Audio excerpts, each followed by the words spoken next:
तो dear students, आज अब हम देखेंगे, कल हम लोग क्या पढ़ रहे थे, एंडोक्राइन ड्रग्स के बारे में पढ़े थे।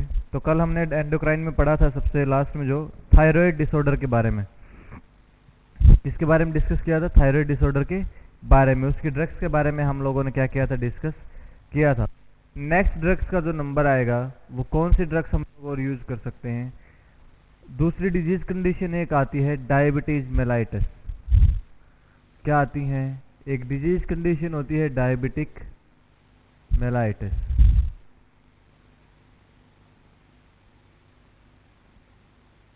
ठीक है, ये दो तरीके की होती है डियर स्टूडेंट्स, डायबिटिक मेलाइटिस 1, या इसको क्या बोला जाता है, इंसुलिन डिपेंडेंट डायबिटीज मेलाइटिस। एक दूसरी होती है DM2। दूसरी क्या होती है, DM2, नॉन इंसुलिन डिपेंडेंट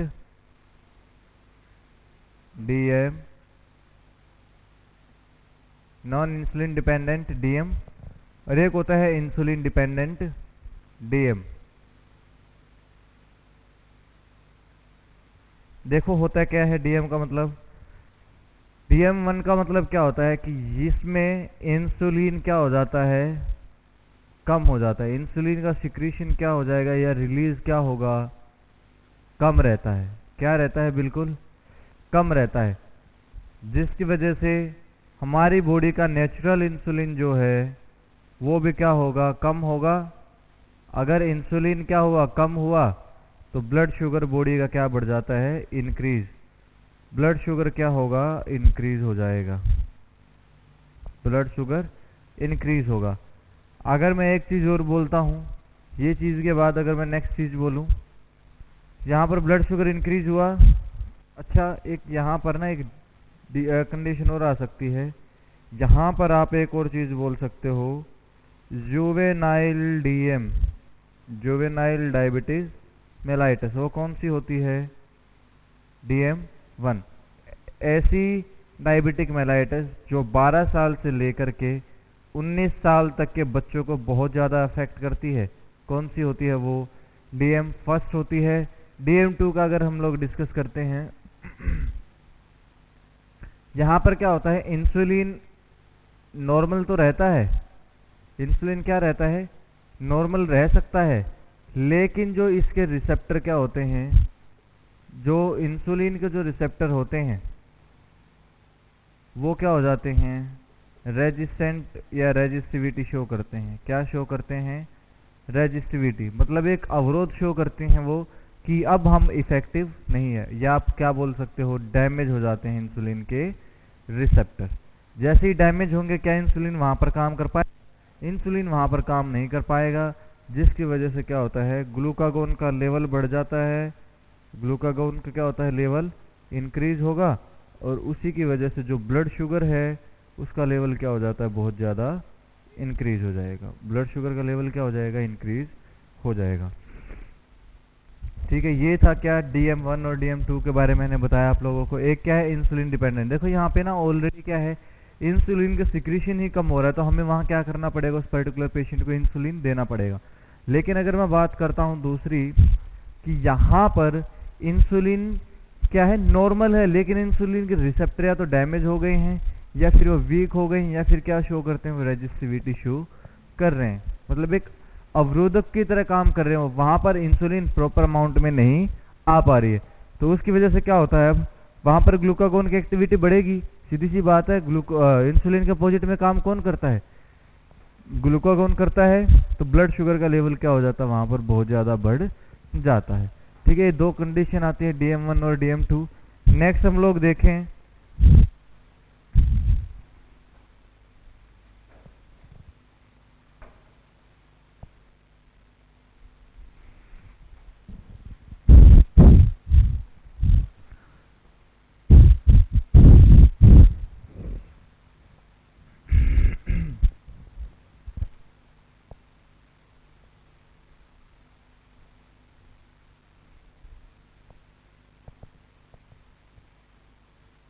देखो अब मैं एक नॉर्मल सी बात करता हूं कि इंसुलिन का यूज कब कब कर सकते हैं हम लोग, इंसुलिन का यूज कब कब कर सकते हैं। एक छोटी सी चीज याद रखना, use of insulin, use of insulin कि इंसुलिन को कैसे यूज करोगे आप लोग। देखो बहुत बार हॉस्पिटल में क्या होता है, कौन कौन से पेशेंट होते हैं, ऐसा बोला जाता है कि जब अनकंट्रोल्ड DM2 हो, अनकंट्रोल्ड डायबिटिक मेलाइटस 2 हो, कोई भी सर्जरी हो, बिफोर सर्जरी आप लोग क्या दे सकते हो, बिफोर सर्जरी आप लोगों को क्या देनी पड़ेगी, इंसुलिन, अगर ब्लड शुगर के लेवल को कम करना है। एक्सीडेंटल कोई इंजरी हो,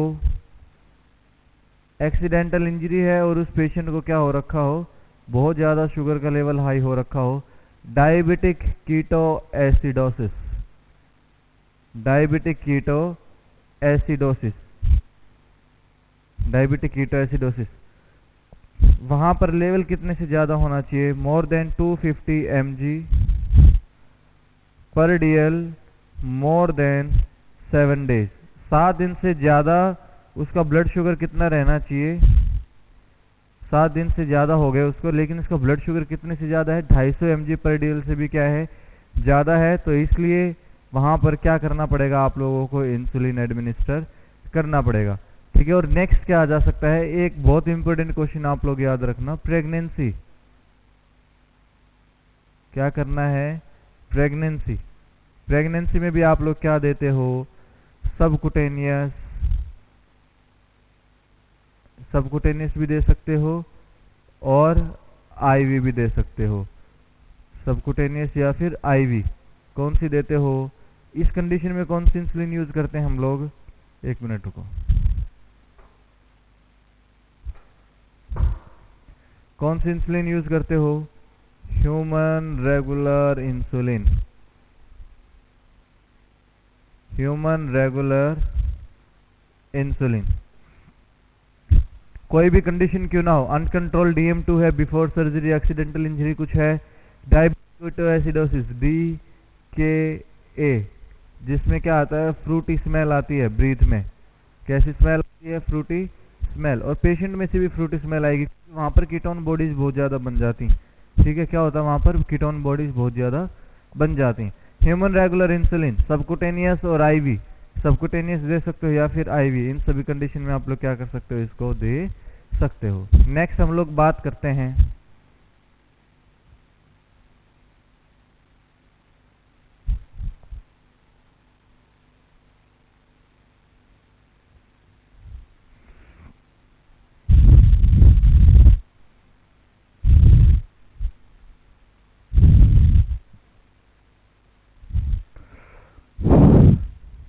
insulin preparation, insulin preparation.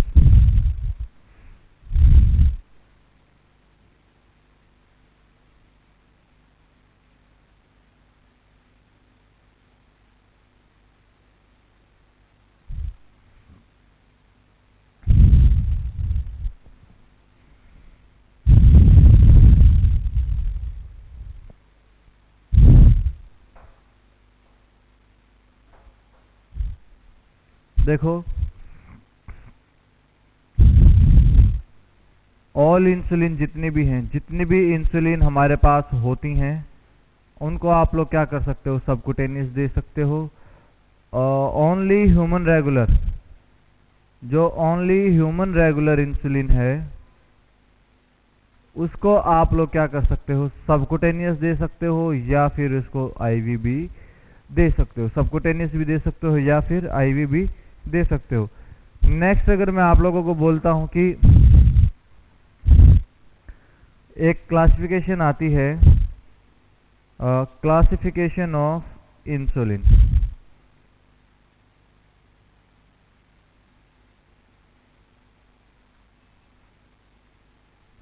Classification of insulin. देखो यार 3 तरह की इंसुलिन रहती हैं, कितनी तरह की रहती हैं, 3 तरह की होती हैं इंसुलिन। एक होता है ultra short acting, long acting, और क्या होता है इंटरमीडिएट एक्टिंग। और कौन सी होती है इंटरमीडिएट एक्टिंग। सुनो अब सबसे पहले हम लोग डिस्कस करते हैं क्लासिफिकेशन इंसुलिन में अल्ट्रा शॉर्ट एक्टिंग में। सबसे पहले क्या डिस्कस करते हैं, अल्ट्रा शॉर्ट या फिर वेरी शॉर्ट एक्टिंग में।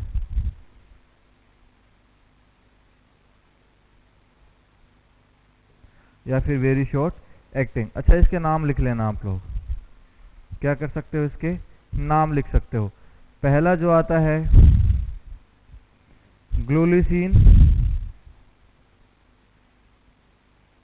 लिस्प्रो, ग्लूलिसिन, लिस्प्रो, ये दो नाम। एक थर्ड नाम और आता है एस्पार्ट, थर्ड नाम और आता है एक एस्पार्ट। ठीक है, ग्लूलिसिन, लिस्प्रो और एस्पार्ट, ये क्या होते हैं, 3 इंसुलिन हम लोग क्या करते हैं, इनको यूज करते हैं। देखो अब थोड़ा सा इनके हम लोग पीक एक्शन वगैरह को देख लेते हैं।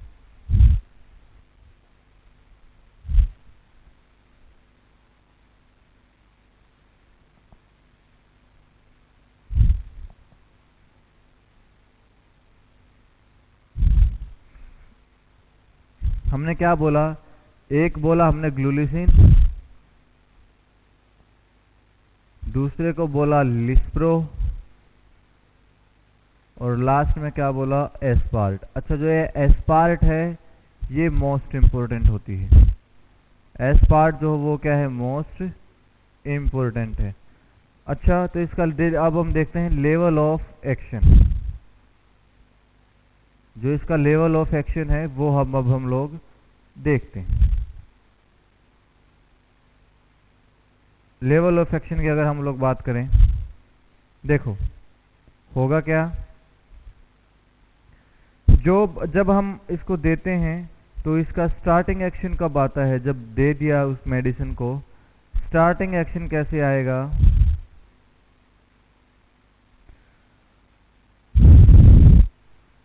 जैसे ही आप लोगों ने मेडिसिन को दिया 15 से 20 मिनट के अंदर अंदर क्या आ जाता है, उसका एक्शन आ जाएगा।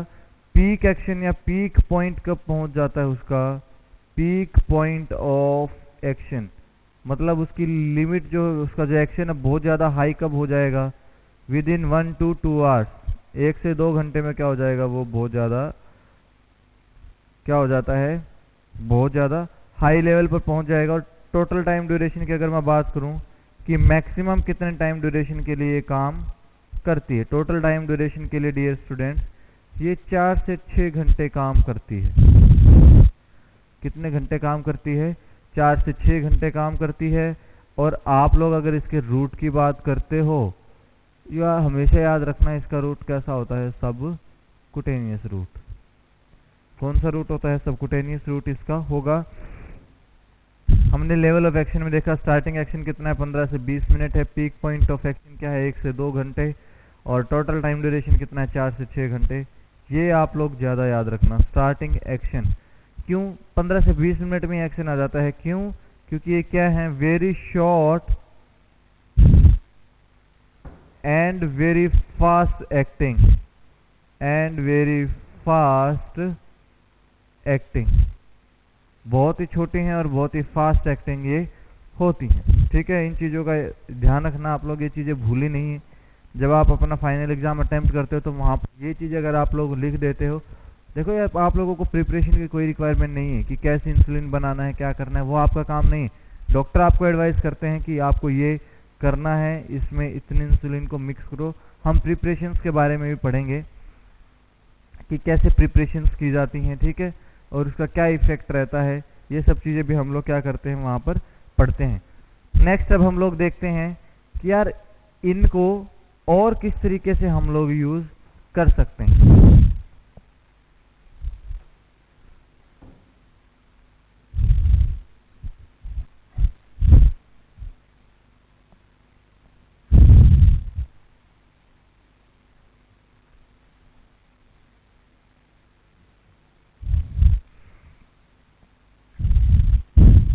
देखो डियर स्टूडेंट, अब हम इनका लिखते हैं मैकेनिज्म ऑफ एक्शन।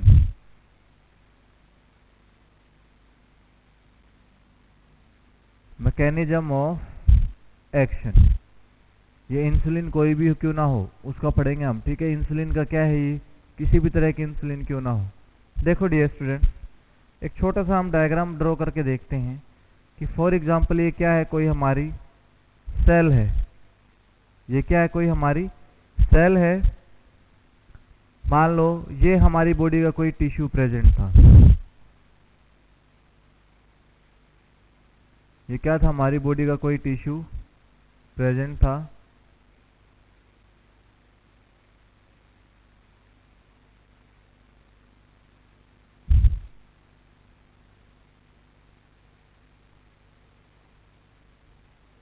ये क्या था, हमारी बॉडी का कोई टिश्यू प्रेजेंट था। देखो डियर स्टूडेंट्स की होगा क्या, ये जो सेल्स थी, ये जो सेल्स थी, इसके जो टिश्यू था, इसके साथ में क्या था, एक ब्लड सर्कुलेशन के लिए कोई ना कोई हमारे पास ब्लड वेसल्स प्रेजेंट थी।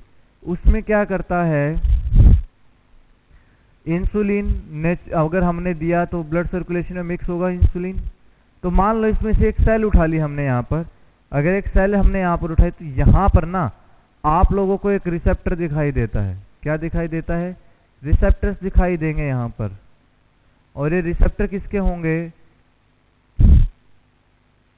ये रिसेप्टर किसके होते हैं, ग्लूकोज ट्रांसपोर्टर रिसेप्टर। कौन सा रिसेप्टर होता है, ग्लूट। ग्लूट का मतलब क्या है, glucose transporter receptor. GLUT receptor यहाँ पर क्या होते हैं, ये प्रेजेंट होते हैं, ग्लूट ट्रांसपोर्टर रिसेप्टर। ठीक है, ग्लूकोज ट्रांसपोर्टर रिसेप्टर। इस चीज को आप लोग देखना, अब ग्लूकोज ट्रांसपोर्टर रिसेप्टर है,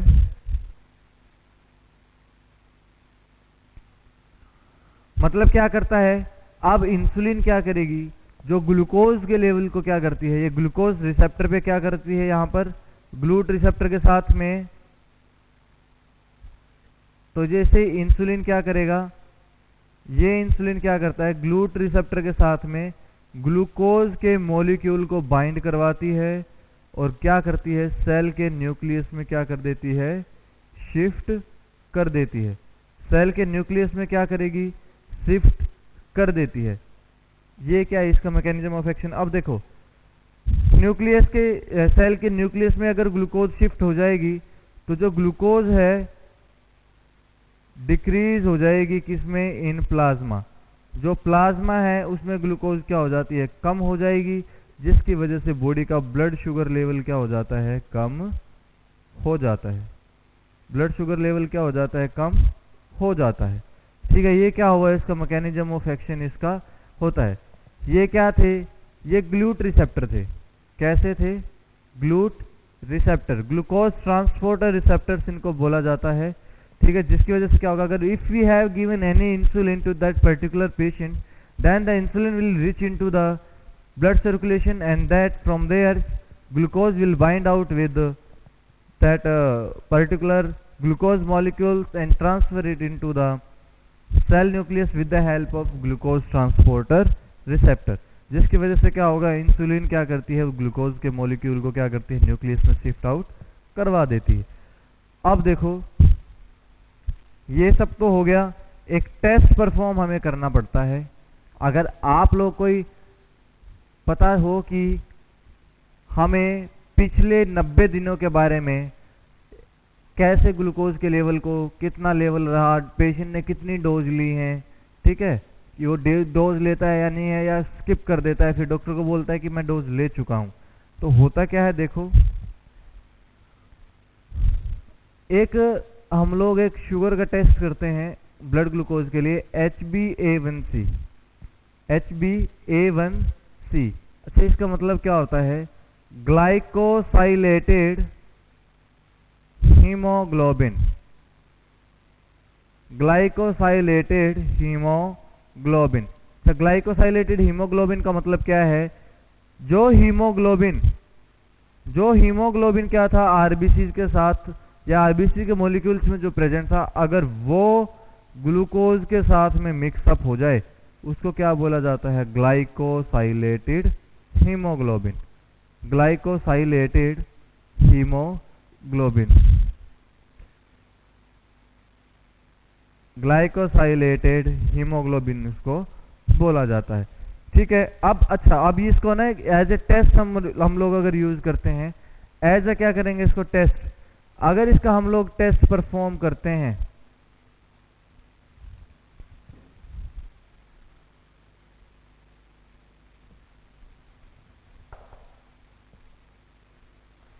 अगर एज ए हम लोग क्या करते हैं, अगर टेस्ट परफॉर्म करते हैं तो होता क्या है,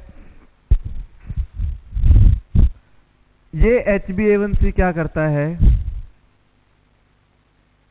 ये HbA1c करेगा क्या, जो प्रीवियस 90 डेज थे, जो प्रीवियस 90 डेज थे उसमें ग्लूकोज का ट्रांसफर चेक करता है कि ग्लूकोज का सेल ट्रांसफर कितना हुआ है, सेल न्यूक्लियस में ट्रांसफर कितना हुआ है। ठीक है, वो सब हम लोग क्या करते हैं, उसको असेस करेंगे। नेक्स्ट अब हम लोग देखते हैं कि ग्लूकोज अगर सेल के अंदर ट्रांसफर हो रही है तो होगा क्या, अगर कंटिन्यूअस ट्रांसफर हो रही है तो वहां पर क्या होगा, इंसुलिन लेवल इंक्रीज मिलेगा, इंसुलिन लेवल क्या मिलेगा, इंक्रीज मिलेगा। अगर इंसुलिन का लेवल हमें कम दिखाई देगा तो इसका मतलब क्या है, डोज डिस्टर्ब्ड है, डोज को क्या कर दिया गया है, स्किप किया गया है या फिर लेफ्ट किया गया है, या तो उसने इंसुलिन को क्या किया है, शुगर को कंट्रोल करने के लिए छोड़ा है, या फिर क्या किया उन्होंने, या तो डोज को छोड़ा है या उसने कोई डोज बीच में स्किप कर दी है, या वो क्या कर गया है, उस दवाई को लेना भूल गया है। ठीक है, तो आप लोग याद रखना होता क्या है, देखो अगर HbA1c लेस देन 5 और इक्वल टू 5 है तो ये तो क्या होगा डियर स्टूडेंट की नॉर्मल है। अगर फिर से HbA1c आप लोगों ने चेक किया 5 to 6.4 ये अगर आता है, ये क्या दिखाता है, प्री डायबिटिक कंडीशन, कि क्या हो गया है, उस पर्टिकुलर पेशेंट को डायबिटिक हो सकता है। ठीक है, डायबिटिक की कंडीशन में पहुंच चुका है। और नेक्स्ट अगर आप लोग फिर से एक बार और टेस्ट करते हो और उसकी वैल्यू अगर आप लोगों को मोर देन और इक्वल टू 6.5 दिखाई देता है तो पेशेंट किससे सफ़र कर रहा है, अब डायबिटीज से सफ़र करता है, डायबिटीज मेलाइटस। ठीक है, ये आप लोग याद रखना, ये तीन चीजें आप लोग देख सकते हो। क्या होता है कि नॉर्मल, प्री डायबिटिक और डायबिटीज मेलाइटस, इन तीनों में क्या होता है, हम लोग डिफ्रेंशिएट कर सकते हैं। ठीक है, इन तीनों को अब हम लोग क्या कर सकते हैं, डिफ्रेंशिएट कर सकते हैं। अगर इतने से वैल्यू कम है तो नॉर्मल है, 5 to 6.4 है तो प्री डायबिटिक है, और 6.5 से ज़्यादा है तो क्या है, वो डायबिटीज मेलाइटिस से क्या करता है, सफ़र कर रहा है। ठीक है,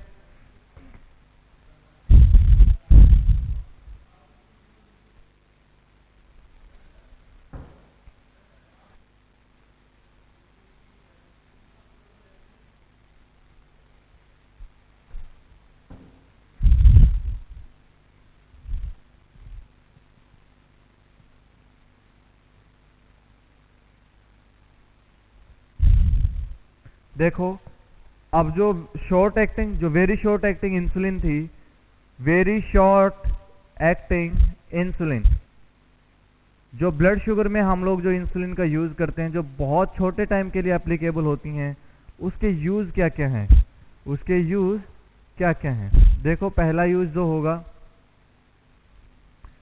उसका यूज क्या है, हमेशा याद रखना, एक बहुत इंपॉर्टेंट काम है इसका, to control postprandial sugar, to control postprandial sugar. हम बोलते हैं, देखो शुगर चेक करते हैं, एक होता है FBS, PPS, fasting blood sugar, खाना खाने से पहले अर्ली मॉर्निंग किया जाता है। ठीक है, पोस्ट प्रेंडियल का मतलब क्या होता है, after 2 hours of food intake, after 2 hours of food intake. ठीक है, खाना खाने के 2 घंटे के बाद वाले टेस्ट, उसको क्या बोला जाता है, पोस्ट प्रेंडियल शुगर। तो मैंने अभी आप लोगों को बताया था कि इसका पीक एक्शन कितने पे पहुंच जाता है, जो बहुत ज़्यादा हाई लिमिट में पहुंच जाता है, वो कितना बताया था मैंने, 1 से 2 घंटे पे बताया था। और इनिशियल एक्शन, जो स्टार्टिंग एक्शन, ये तो क्या था, पीक एक्शन था, और जो इनिशियल जो एक्शन था, जो स्टार्टिंग एक्शन था, वो कितनी देर में पहुंचता है, 15 से 20 मिनट में वो काम करना स्टार्ट कर देता है। तो कंट्रोल करता है पोस्टप्रांडियल शुगर को।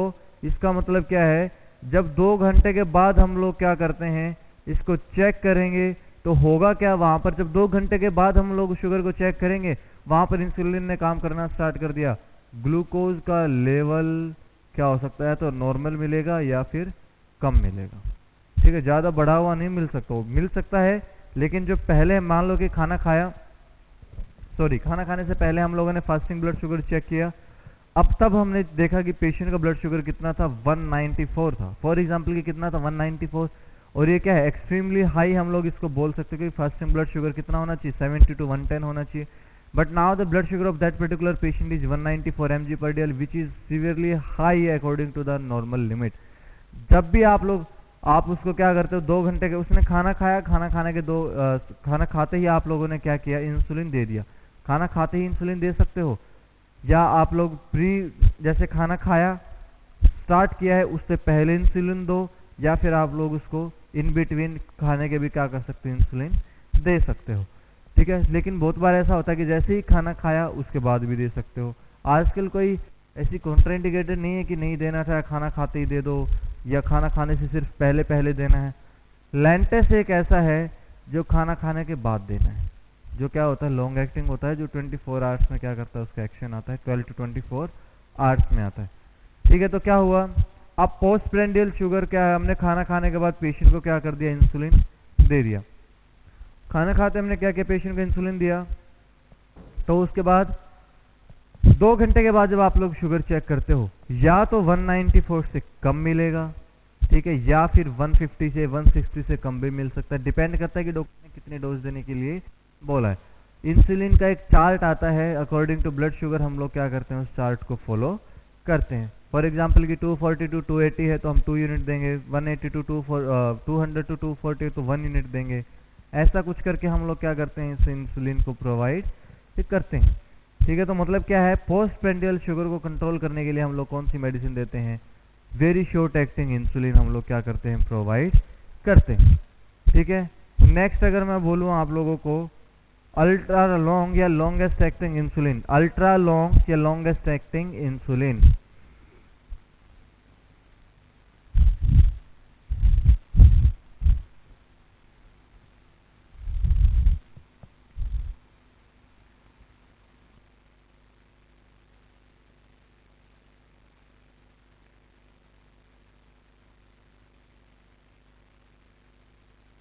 देखो अब नेक्स्ट,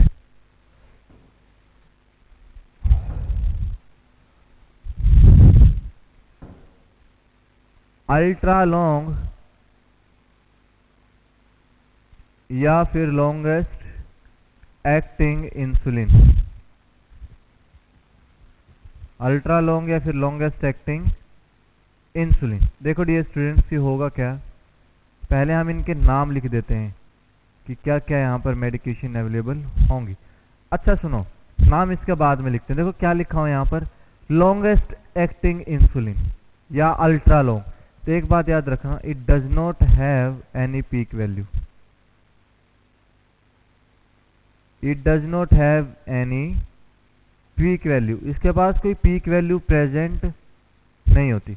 अच्छा पीक वैल्यू क्यों नहीं होती, देखो क्योंकि इसका जो इनिशियल एक्शन है,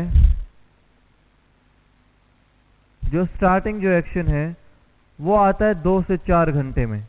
2 से 4 घंटे के अंदर क्या होता है, 2 to 4 आवर्स के अंदर क्या होता है, इसका एक्शन हमारे पास आएगा। अगर ऐसा कुछ है कि 2 से 4 घंटे के अंदर हमारा एक्शन आ रहा है, तो उसके बाद क्या होता है,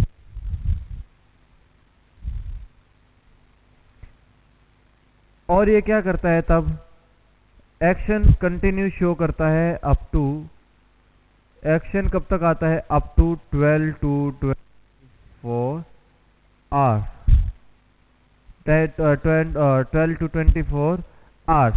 ठीक है, तो ये क्या करता है, धीरे धीरे क्या करता रहता है, अपने एक्शन को बढ़ाता रहता है। कोई इसके पास पीक वैल्यू नहीं होती, इसको क्वेश्चन मार्क आप लोग कर लेना। अब इनके हम लोग नाम को देखते हैं।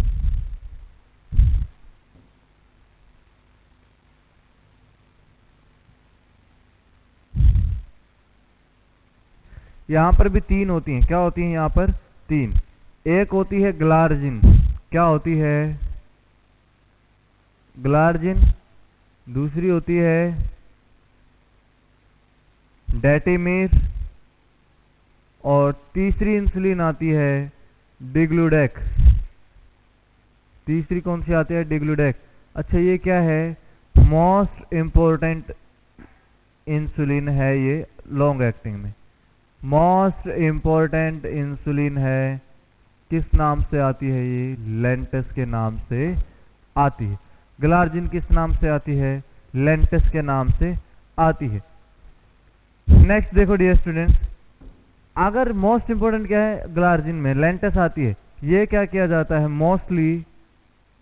मोस्टली क्या किया जाएगा? इसको यूज नाइट टाइम में यूज किया जाता है। क्या किया जाता है? मोस्टली नाइट टाइम पे किया जाएगा। ठीक है, और कब दिया जाएगा? या तो आफ्टर फूड दे दो, खाना खाते ही, या फिर क्या करना है आप लोगों को? एट बेड टाइम, जब पेशेंट सोने लगे तब आप लोग क्या कर सकते हो? दे सकते हो।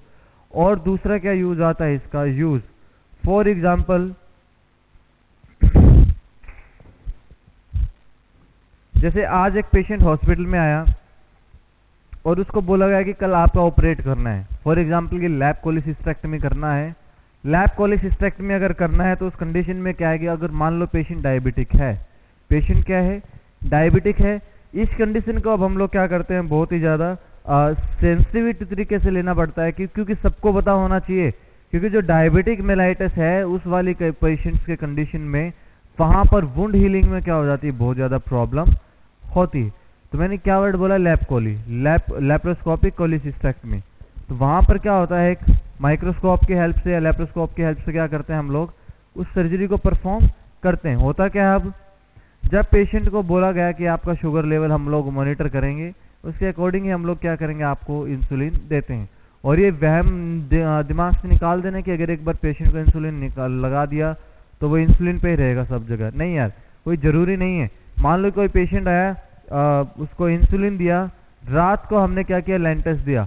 रात को क्या कर दिया? लेंटस दिया। और इसको दिन में 2 बजे क्या होना है? ऑपरेट होना है। रात को मान लो 10 बजे लेंटस दिया, तो रात को 10 बजे तक ही क्या रहेगा? उसका इफेक्ट रहेगा। और हमें ऑपरेट कितने बजे करना है? दिन में 2 बजे।